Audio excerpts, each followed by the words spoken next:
Hi అండి. ఈరోజు day 16లో మనము ఇంటర్లేస్డ్ స్టిచ్ అనేది నేర్చుకుందాము.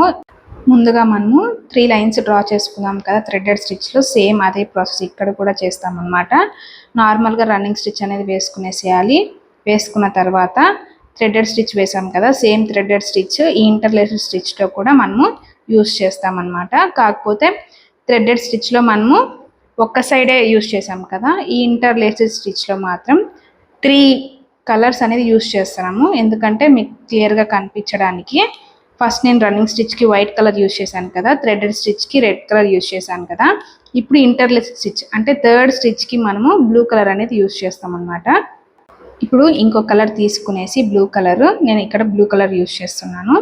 మీ ఇష్టం, మీ దగ్గర ఏ కలర్ ఉంటే అది యూస్ చేసుకోండి.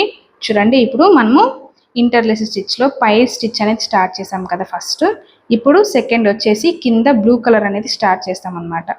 ఇప్పుడు ఫస్ట్ లైన్లో నుంచి తీసుకునేసి మళ్ళీ సెకండ్ లైన్లో నుంచి పైనుంచి కిందకి థ్రెడ్ రివర్స్ చేసి తీసుకోవాలన్నమాట. సేమ్ ప్రాసెస్ అంతా ఇలాగే ఉంటుంది. ఇప్పుడు మళ్ళీ థర్డ్ లైన్లోకి థ్రెడ్ని రివర్స్ చేసుకొని అప్కి పుల్ చేసుకోవాలి. అలాగే ఫోర్త్ లైన్లో నుంచి డౌన్కి థ్రెడ్ని కిందకి పుల్ చేసుకోవాలి. ఇంతే అండి, ఈ ప్రాసెస్ అంతా ఇలాగే కంటిన్యూ అవుతుంది.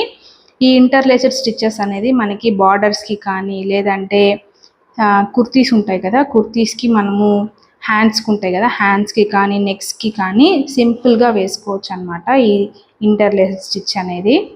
వీడియోలో మీరు అబ్జర్వ్ చేస్తే బటర్ఫ్లై స్టిచ్ అనేది నేను పైన మెన్షన్ చేశాను, చూసారా. సేమ్ థ్రెడెడ్ స్టిచ్ కూడా ఇలాగే వేస్తారు.